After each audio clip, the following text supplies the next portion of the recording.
सभी दोस्तों का बहुत बहुत स्वागत है। दोस्तों, आज के वीडियो में आपको दो अनमोल ज्ञान प्राप्त होगा। पहला ज्ञान है भगवान महात्मा बुद्ध के उपदेश। इसे जानेंगे एक छोटी सी कहानी के माध्यम से। उसके बाद जानेंगे स्वास्थ्य से संबंधित बहुत ही महत्वपूर्ण जानकारी।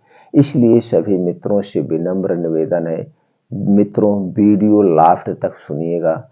सुनने के बाद जो ज्ञान आपको प्राप्त होगा वही ज्ञान दूसरे को भी मिले, अच्छा ज्ञान दूसरे को भी मिले। इसके लिए इस वीडियो को ज़्यादा से ज़्यादा लोगों तक शेयर करिएगा। और दोस्तों, हमारे चैनल पर आपको आयुर्वेद का संपूर्ण ज्ञान आपको प्राप्त होगा।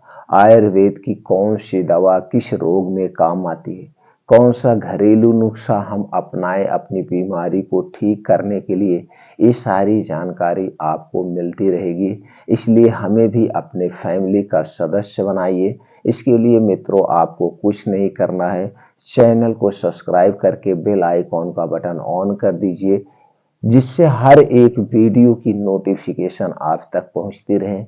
आप घर पर रहें, जानकारी अपनाएं, स्वस्थ व निरोग रहें। तो दोस्तों चलिए शुरू करते हैं आज की जानकारी।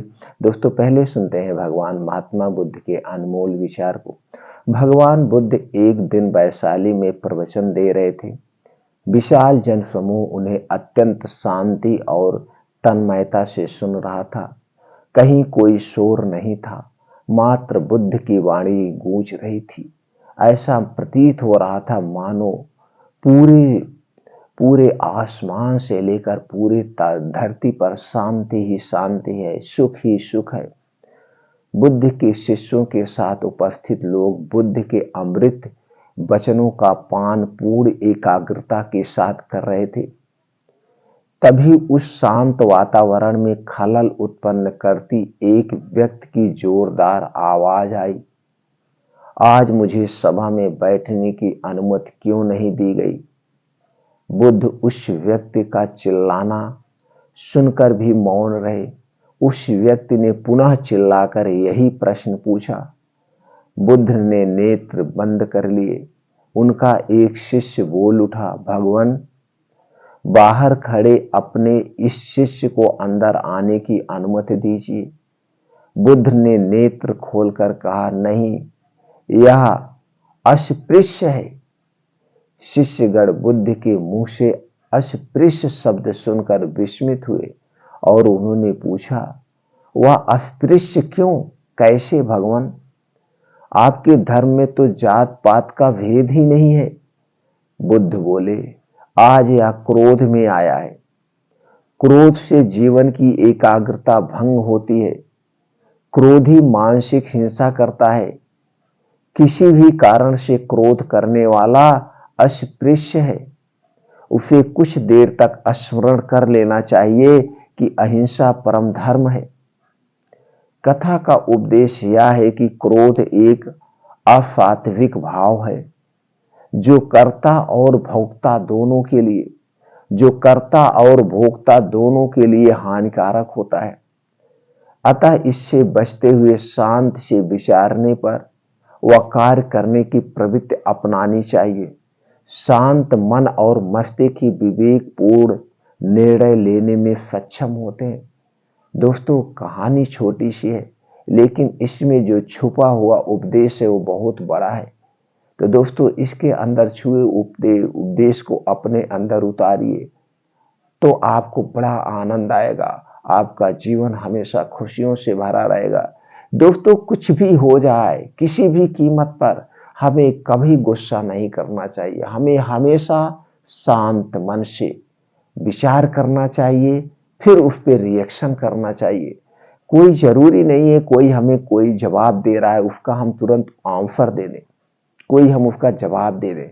हमें उस पर विचार करना चाहिए, सोचना चाहिए किस शब्द का प्रयोग करें, कैसे करें, मीठे शब्दों का प्रयोग करें। तो दोस्तों, आप उस गुस्से से बच सकते हैं। और मित्रों, आप जानते हैं क्षण मात्र का गुस्सा आदमी को पूरी उम्र तक जेल पहुंचा देता है। पूरी उम्र तक दोस्तों उसे कष्ट झेलना पड़ता है। और कुछ ऐसी चीजें कभी कभी गुस्से में आदमी कर बैठा है या ऐसी गलतियां कर देता है जिसे उसे फांसी तक जाना पड़ता है। यहाँ तक कभी कभी दो लोगों का गुस्सा दोनों की जिंदगी को समाप्त कर देता है। इसीलिए आज प्रण लीजिए मित्रों, सभी मित्र जितने श्रोता हमारे इस वीडियो को सुन रहे हैं, सभी लोग आज प्रण लीजिए कि आज के बाद कुछ भी हो जाए, कोई हमारे ऊपर कितना भी गंदा से गंदा चीज, गंदे से गंदे शब्दों का प्रहार कर दे, लेकिन हम आज के बाद गुस्सा नहीं करेंगे। कुछ भी हो जाए दोस्तों, आज संकल्प लीजिए हमारे साथ और कमेंट करके बताइए कितने लोगों ने आज ये संकल्प लिया कि आज के बाद हम गुस्सा नहीं करेंगे। और सिर्फ एक संकल्प 3 महीने के लिए लीजिए और 3 महीने में आप देखेंगे बहुत बड़ा बदलाव आ जाएगा आपके अंदर, बहुत बड़ा बदलाव। मन को इतनी शांति मिलेगी, इतनी शांति मिलेगी, आप सोच भी नहीं सकते दोस्तों। आपका दिमाग हमेशा शांत रहेगा।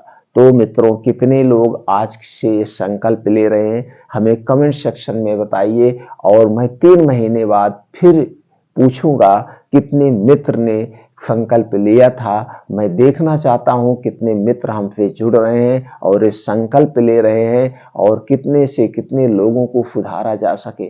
तो चलिए मित्रों, हमारे साथ मिलकर संकल्प लीजिए और कमेंट सेक्शन में तुरंत बताइए कि हम इतने मित्र संकल्प आज ले चुके हैं। मित्रों, चलिए अब जानते हैं स्वास्थ्य से संबंधित आज की महत्वपूर्ण जानकारी।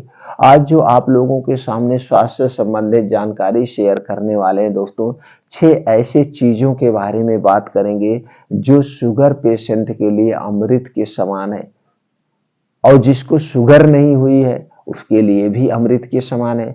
शुगर नहीं हुई है दोस्तों तो शुगर ना होने में ये हेल्प करेगा, शुगर नहीं होने देगा। ये जो 6 चीजें हैं, इसमें ऐसे ऐसे पोषक तत्व पाए जाते हैं, ऐसे ऐसे प्रोटीन्स, विटामिन्स पाए जाते हैं जो हमारे शरीर को बीमारियों से बचाएंगे और बीमारियों को ठीक करने में भी हेल्प करेंगे। क्योंकि दोस्तों, ये हमारा शरीर प्रोटीन विटामिन से ही बना है। जब हमारे शरीर में किसी प्रोटीन विटामिन की कमी होती है तो उससे संबंधित हमारे शरीर में विकार होता है। और हमारे शरीर में 3 दोष पाए जाते हैं, वात, पित्त, कफ। तो वात, पित्त, कफ को बढ़ने वाली जो चीजें हैं, वात, पित्त, कफ को बढ़ाने वाली जो चीजें हैं, उसे आप मत खाइए। आप हमेशा स्वस्थ निरोग रहेंगे। और दोस्तों, अपने डेली रूटीन में 2 घंटे का समय निकालिए, इसमें योगा करिए, मॉर्निंग वॉक करिए, प्राणायाम करिए, मेडिटेशन करिए। आप हमेशा स्वस्थ व निरोग रहेंगे। ये दोस्तों 2 घंटे का समय कौन है, ये 2 घंटे का समय आप व्यर्थ में गंवा रहे हैं, इसका उपयोग करिए। सुबह 5 बजे से 7 बजे का समय आप अपने लिए निर्धारित कर लीजिए। इसमें से 1 मिनट भी समय वेस्ट मत करिए, ना तो 1 मिनट समय किसी को दीजिएगा। बता दीजिए, लिख लीजिए अपने जिंदगी में, ये 5 बजे से 7 बजे का ये 2 घंटे का समय हमारा समय हमारे स्वास्थ्य के लिए है। तो इसे आप संकल्पित हो जाइए और शुरू कर दीजिए। दोस्तों देखिएगा, आपके शरीर में बहुत बड़ा बदलाव आएगा। आप हर एक बीमारी से बचे रहेंगे और जो बीमारी है उसे क्योर करने में आपको मदद मिलेगी। तो दोस्तों चलिए जानते हुए 6 बीज में कौन कौन सी चीजें पाई जाती हैं, उसे हमें कैसे खाना है, कब खाना है, जो सबसे ज्यादा महत्वपूर्ण बात होती है। तो दोस्तों पहली चीज है मखाना। मखाना में क्या क्या पाया जाता है? Calcium, vitamin D, vitamin A, vitamin B6, vitamin B12, carbohydrate, fibre, phosphorus, antioxidant, potassium जैसे तत्व पाए जाते हैं। दूसरी चीज है दोस्तों है बादाम। बादाम में protein, potassium, vitamin A, vitamin बी2, vitamin B6, vitamin B12, vitamin E, iron, magnesium, calcium, phosphorus, fibre, antioxidant जैसे तत्व पाए जाते हैं। अगली चीज है दोस्तों है किशमिश। किशमिश में vitamin C, vitamin E, vitamin बी2, vitamin B12, vitamin B6, magnesium, folate, fibre, iron, potassium, antioxidant जैसे तत्व पाए जाते हैं। अगली चीज है वो दोस्तों अखरोट। अखरोट में alpha linolenic acid, monounsaturated fatty acid, vitamin B, vitamin C, vitamin K, vitamin बी12, fibre, omega 6 fatty acid, antioxidant, calcium जैसे तत्व पाए जाते हैं। अगली चीज है वो दोस्तों अंजीर। अंजीर में protein, zinc, calcium, magnesium, iron, fibre, carbohydrate, antioxidant जैसे तत्व पाए जाते हैं। अगली चीज है दोस्तों वह है पिस्ता। पिस्ता में fibre, vitamin C, protein, zinc, copper, potassium, iron, calcium, vitamin बी6, एंटीऑक्सीडेंट जैसे तत्व पाए जाते हैं। अब मित्रों हम ये जानते हैं, चलिए जान लेते हैं इन्हें हमें कब और कैसे प्रयोग करना है।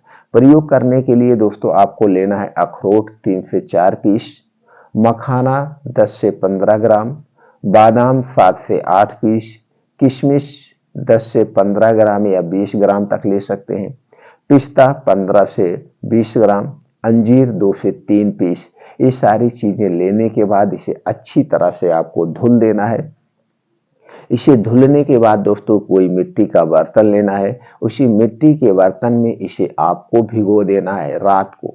रात को भिगोने के बाद सुबह जब योगा, मॉर्निंग वॉक, प्राणायाम करके आएंगे तो अब बैठ के आराम से चबा चबा के इसे खाना है, खूब आराम से चबा चबा के खाना है। अब इसके खाने के 1 घंटे पहले कुछ नहीं खाना पीना है और इसे खाने के 3 घंटे बाद तक कुछ नहीं खाना पीना है। यानी कि जब तक आपको खूब अच्छी सी भूख ना लग जाए तब तक कुछ खाइए पीजिएगा नहीं। दोस्तों हमेशा आपको ध्यान देना होगा, जब तक आपको खूब अच्छी सी भूख ना लगे कोई चीज मत खाइए। भूख लगने पे ही हमें खाना चाहिए। भूख लगने पे या जब आपको पानी पीने की इच्छा हो तो पानी पीजिए। आपका शरीर जब जो मांगे तभी खाना चाहिए। बिना भूख के ना तो खाना खाना चाहिए और बिना प्यास के ना तो पानी पीना चाहिए। कोई चीज जब चीज की इच्छा हो उसी को खाना चाहिए।